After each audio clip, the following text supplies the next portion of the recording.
to the Damascus Road podcast. On the road to Damascus, Paul had a radical encounter with Jesus and his life was changed forever. That is what we hope and pray for here. Now, on to this week's episode.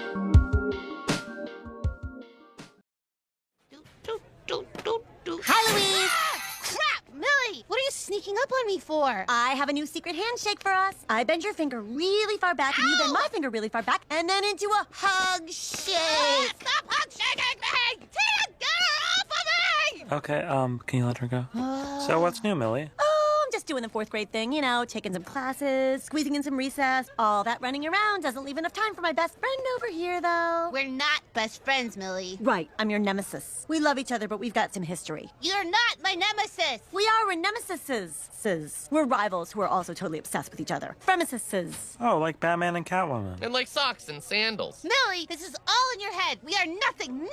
So we're on for lunch? No, we're not on for anything! I want a Millie-free zone around me, at least 3 lunch tables wide. Okay, 3 inches wide. Not 3 inches! 3 tables! Little bunny Lulu hopping through the forest. So I'm not great at keeping up with TV shows. You can ask my husband. We've been trying to get through Parks and Recs since we started dating. But Bob's Burgers is one that I will always make time for. The show follows the Belcher clan of Bob, Linda, Tina, Jean, and Louise, a quirky but lovable family who owns a struggling burger restaurant and gets into all kinds of shenanigans.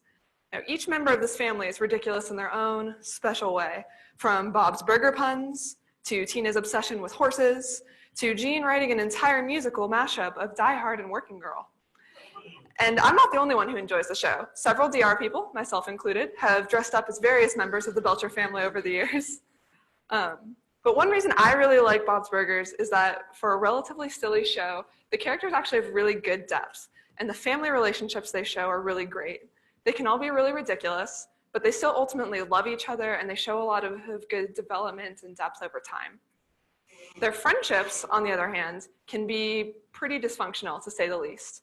There's Bob and Teddy, and for a while, Bob won't even admit that Teddy is his friend, and Teddy, as a result, often goes overboard in trying to prove his friendship with Bob. There's Linda and her sister Gail. Gail has no sense of boundaries, and even though she makes life really difficult for the Belchers, Linda can't seem to say no to her. Even Tina and her imaginary horse friend Jericho have issues. I can't imagine why. But easily one of the most dysfunctional relationships on the show is Louise and Millie. As you may have gathered from the clip we just saw, Millie is a bit much. She really, really wants Louise to be her friend, even if she has to hug shake her into it. Her overtures of friendship are so intense, so unreciprocated, that Louise ends up dreaming up terrifying scenarios of what a friendship with Millie would look like. With all the ballots counted, Wagstaff's new president is Millie Frock. Ugh, I don't believe it! Louise, can you come up here, please? I want to make an announcement. No, thank you! Wrestling team, bring her to me. Oh, let me go! Home ec class, sew her to my side. Metal shop, make a metal sculpture of us. Choir, sing my new school anthem. Millie and Louise. Marching band, play the Millie and Louise overture. Dance club, dance. Cheerleaders, It's understandable why Louise may not want to be in this friendship, or at least have her Millie-free zone be respected. Millie is not an easy person to be around, and Louise would rather just not have to deal with her. It would be much easier on Louise if Millie wasn't so difficult or so bent on being her friend. And as nice as it would be if Millie's personality had a sudden, drastic improvement, it's probably not going to happen. And so Louise is left to figure out how to interact with her fremesis on a regular basis. And while we probably, hopefully, don't have someone literally trying to sew us to their side or hug shake us into a friendship with them, I think it's safe to say that at some point, we've all had or will have challenging friendships. Now, maintaining quality friendships, as we've seen, is critical to our health and flourishing. When things are going well, our friendships offer us incredible gifts, like Dave talked about a few weeks ago. They help grow us, and they help us all to become more like Christ.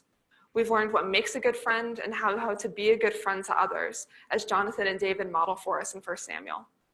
We've even begun to dig into how to work through the natural conflict and bumps in the road that arise as we try to be in relationship with others, checking our assumptions, sorting through our faulty filters, and making sure our expectations of others are valid. But underpinning all of this is the idea that our friendships are deeply important, and it matters who we spend our time with. Sometimes our friendships can be less of a gift and more of a drain, or even actively harmful. We may be in friendships that are slowly hurting us, pulling us away from who God has made us to be, and leaving us feeling resentful and bitter. The friendships we invest our time and energy into matter, because who we spend our time with will end up shaping our thoughts, behaviors, and character, at least to some degree. When we spend time with people who care for us and help us grow, this character shaping is great. When we spend time with people who don't do that, our character can be shaped negatively and our ability to flourish can be constrained. For example, if you hang around people who are wise with their money, you often start to handle your own money differently. If you spend a lot of time with people who put others down and make fun of them, you will likely follow suit. And the Bible brings up this idea of our friends shaping our character several times. In 1 Corinthians, it says, "Do not be misled. Bad company corrupts good character." And throughout Proverbs, we see things like, "Walk with the wise and become wise, for a companion of fools suffers harm. One who has unreliable friends soon comes to ruin, but there is a friend who sticks closer than a brother." Sometimes our friendships are not life-giving. In fact, we may be in friendships that are draining or harmful. These are friendships where we may need to consider setting up some boundaries, which may end up including a boundary where we limit our time with this person considerably. But there's an important caveat to this idea. This is not a way for us to avoid dealing with conflict with someone, cloaking our aversion for working through our assumptions, our unmet expectations, and our faulty filters by saying that we need boundaries rather than working through those bumps in the road that come up. We often hear messages in our culture about getting the toxic people out of your lives or not tolerating any sort of negativity from your friends. But this kind of mentality leads us to drop relationships and never learn how to push through difficult situations with our friends. In this case, we will end up with shallow relationships or fragile ones that cannot stand the pressure of any sort of conflict or disagreement.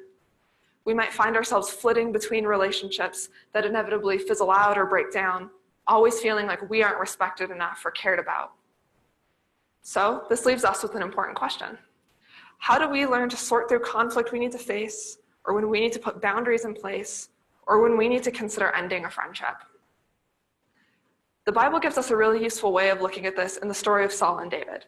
Now, we've brought up these two a few times in the last few weeks. First, when Ryan talked about Jonathan and David modeling a healthy, growing friendship.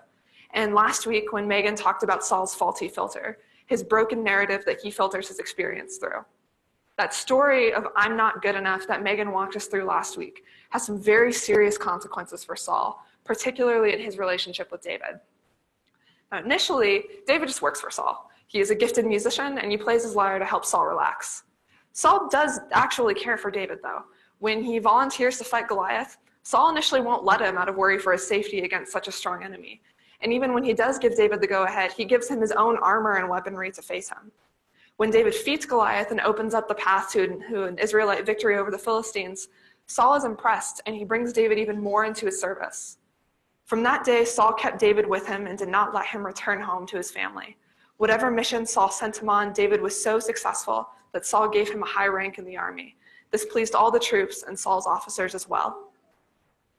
While Saul and David were probably not as close as David and Jonathan were, there is still an important relationship here. Saul keeps David, a shepherd boy who is essentially unknown before defeating Goliath, close to the seat of Israelite power, and he clearly trusts him. Unfortunately, Saul's insecurities start to create cracks in their friendship pretty early. When the men were returning home after David had killed the Philistine, the women came out from all the towns of Israel to meet King Saul with singing and dancing, with joyful songs and with timbrels and lyres. As they danced, they sang, "Saul has slain his thousands and David his tens of thousands." Saul was very angry. This refrain displeased him greatly. "They've credited David with tens of thousands," he thought, "but me with only thousands. What more can he get but the kingdom?" And from that time on, Saul kept a close eye on David. Saul is clearly paranoid, and he allows his broken view of himself to color how he views David and his success. Our views of others inevitably color how we treat them, so this leads Saul to lash out at David repeatedly. Still, David sticks around, and pretty soon Saul's actions escalate even further. Saul told his son Jonathan and all the attendants to kill David, but Jonathan had taken a great liking to David and warned him, "My father Saul is looking for a chance to kill you. Be on your guard tomorrow morning. Go into hiding and stay there. After repeated attempts on Saul's part to harm or kill David, Jonathan warns him to get out of the situation, and a few verses later, David escapes. So far, this reads more like an episode of Game of Thrones than anything else. What could it have to teach us about boundaries? I'll admit this situation is pretty extreme, but it gives us an idea of the kinds of situations that may call for something beyond regular conflict resolution. And to start, we need to establish what kinds of friendships call for this extra consideration. With this sort of relationship, the issue at hand is likely something larger than just the natural bumps in the road that come with the friendship.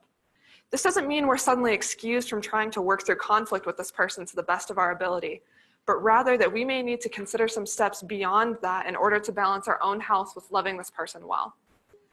And these kinds of friendships may present themselves in a lot of different ways, but I think there's a few overarching categories that can help us sort through if we're in a relationship like this. First, there are friendships where your friend is repeatedly hurting you. In what we've seen so far in David and Saul's story, this one's pretty obvious. Saul is that person, as he is the one who is trying to kill David several times. Now, I hope that none of us are in that extreme of a situation, but we still might see harmful patterns in our own friendships. Maybe you know someone who is manipulative, or they start to dictate how you feel about different situations or about yourself. Maybe they've tried to isolate you from other people that you trust, or every time you bring up a conflict with them, you are the one who ends up having to apologize and make amends. These behaviors are unhealthy and they are not loving. And if you find yourself in a relationship where these things are present, then I highly encourage you to consider limiting your time with this person. Now, to be clear, if this person is repeatedly hurting you because you've never talked to them and have never addressed that a certain behavior hurts you and that you would prefer something different, then you are still at the step of conflict resolution. You need to bring it to them and bring it to them again and bring it to them a third time if it continues to happen. Only after it's been addressed multiple times is it a pattern of repeated hurt, and you need to consider her options beyond just resolving the conflict with them. Second, there are friendships where your friend leads you to patterns of sin. We see this a little later in David and Saul's story when David suddenly finds himself in a position where he can retaliate against Saul. "Now's your opportunity," David's men whispered to him. "Today the Lord is telling you, I will certainly put your enemy into your power to do with as you wish." So David crept forward and cut off a piece of the hem of Saul's robe. But then David's conscience began bothering him because he had cut Saul's robe. He said to his men, "The Lord forbid that I should do this to my lord the king. I shouldn't attack the Lord's anointed one, for the Lord himself has chosen him." So David restrained his men and did not let them kill Saul. David is in a really precarious position here. He has the opportunity to hurt or even kill Saul, the person who has repeatedly tried to kill him, and even right now is in the midst of hunting him down. Even his men think this would be justified, telling David that this is God telling him to strike him down now. But this is not the right thing to do, and David rightly tells his men that it would be wrong to kill Saul.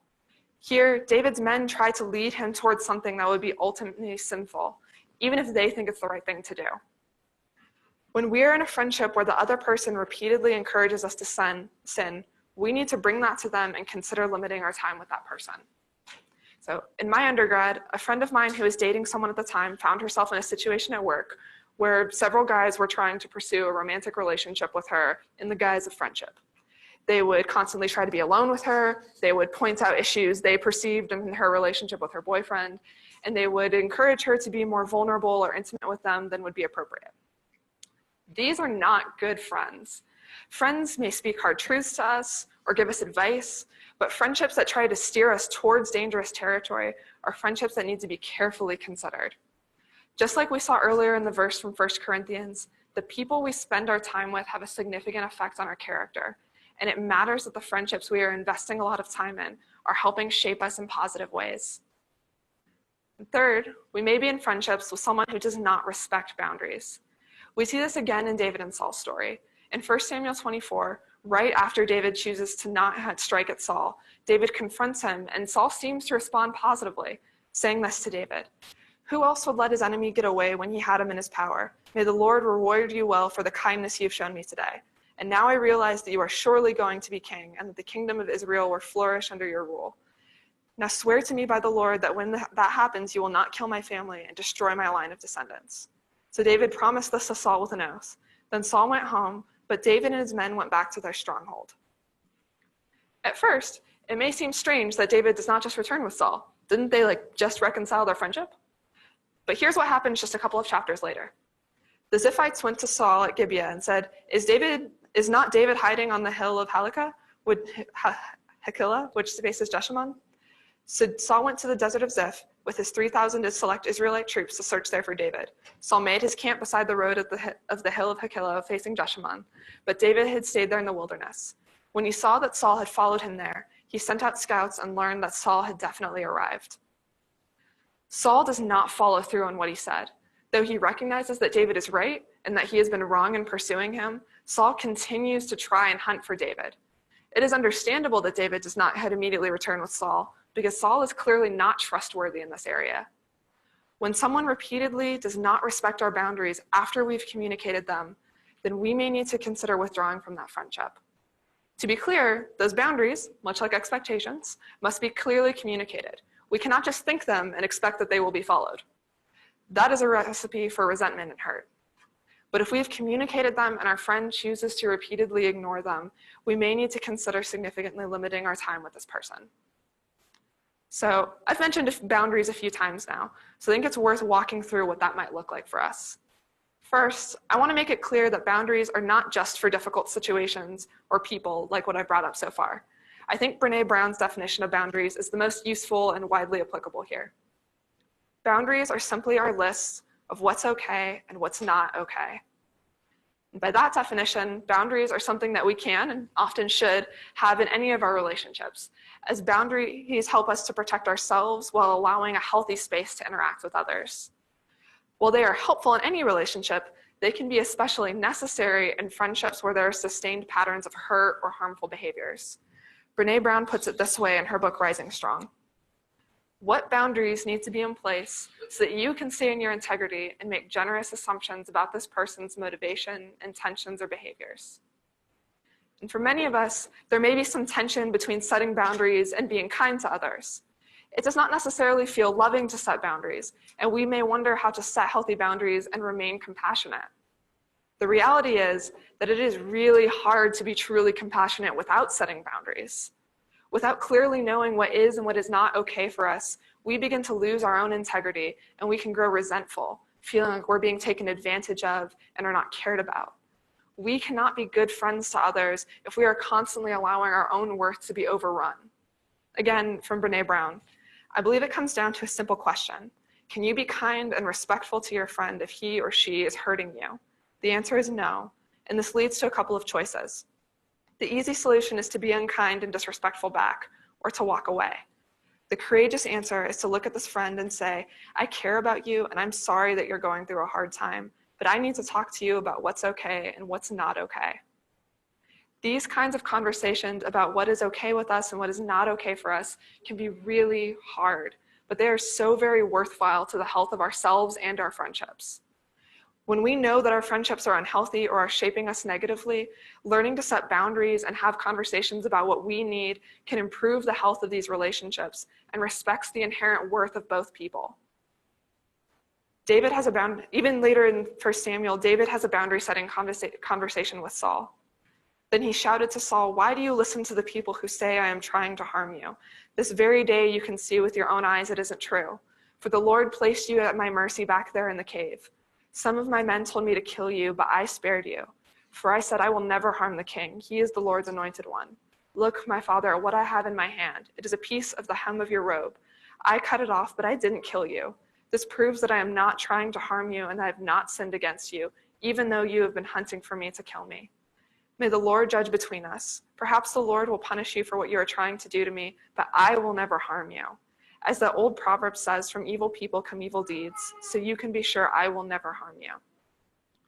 Now there's a lot we can unpack here, but the biggest thing to take away is that David is bringing his issue and his boundary directly to Saul. He says, you are pursuing me and you are trying to hurt me. I am not trying to harm you and I have not sinned against you. I don't want to hurt you, but this is not okay. By confronting Saul and having this tough conversation, David is able to retain his integrity and acknowledge his own needs and feelings. So what might this kind of conversation look like for us? Say you have a friend who struggles with money.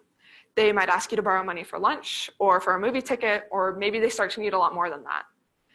They promise to pay you back, but they never follow through. And maybe this happens pretty often and you find yourself getting really frustrated and anxious around this friend. Rather than continuing to become upset with them, you can set a boundary with this person around borrowing money. You can say something like, hey, I care about you and I want to help you out where I can, but I am getting frustrated when you ask for money and you don't pay me back. Until we can establish that you can pay me back in a timely manner, I can't lend you money anymore. Or maybe you have a friend who is prone to talking about others pretty negatively to you and often pulls you into these conversations. You want to be there for them and when they are frustrated, but you often end up just complaining alongside them, and it's starting to hurt your relationships with these people as well. Instead of continuing an unhealthy pattern of venting and gossip between you and your friend, you can set a boundary in this area. You can say something like, I understand that you are feeling frustrated with these people and want to process it, but I think it is moving into unhealthy territory, and I am starting to feel unfairly frustrated with these people too. If you want help in figuring out how to talk to these people directly about your frustrations, I can do that, but it's not okay for you to just vent to me and never bring it up with them. Outside of these kinds of conversations, we may find ourselves in friendships where our boundary must be much stronger, even to the point of essentially letting go of the friendship, at least for a time. This is not something to be done lightly. When we have patterns of conflict with a friend, this should not be our first option. Checking our assumptions, sorting through our own broken narratives, and learning to set valid expectations and boundaries must come first. Of course, this is more difficult than just avoiding someone or letting the relationship drift apart, but this is how we grow in our friendships and how we love others well when it's hard.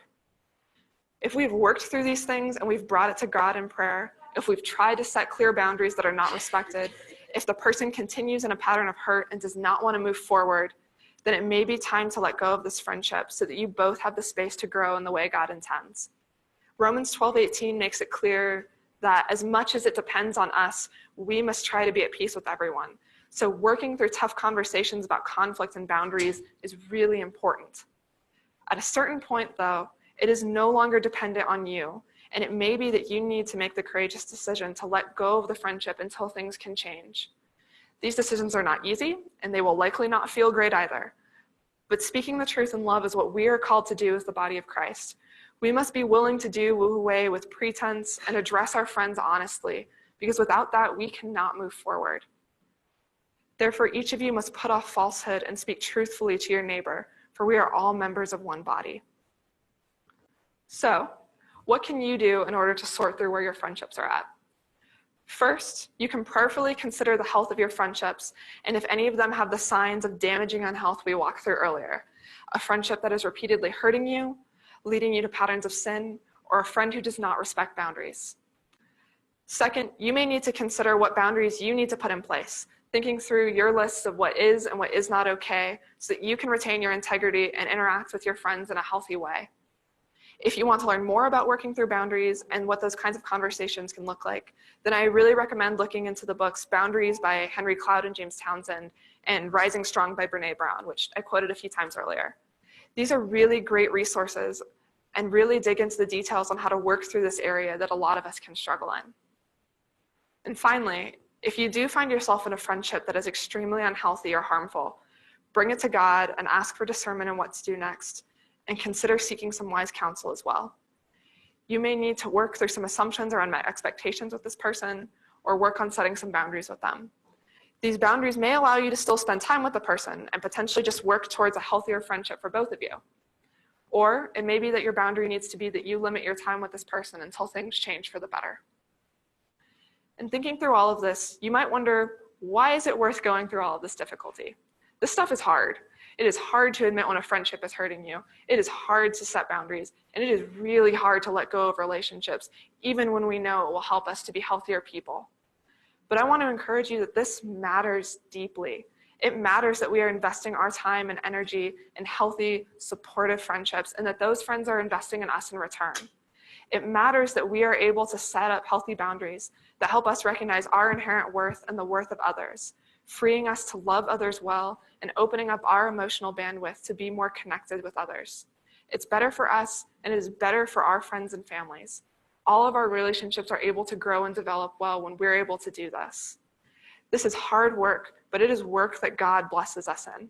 When we are in healthy, God-honoring friendships, we are able to flourish and reflect the great breadth of God's love for all of us. In this way, all of our friendships are something worth fighting for. Please pray with me. God, I want to thank you just for all of the friendships in this room and that we have in our lives, Lord. And I thank you for this space last few weeks as we're able to consider these really important relationships in our lives. I pray that you give us the discernment and the courage to work through difficult situations with our friends, Lord, to work through conflict where we need to sort through our own broken narratives and insecurities, Lord, and to know ultimately when we need to let go of a friendship, God. We pray that you help us in this really difficult work, Lord, and help bless the friendships that we have. Thank you, and we love you. In your son's name, amen.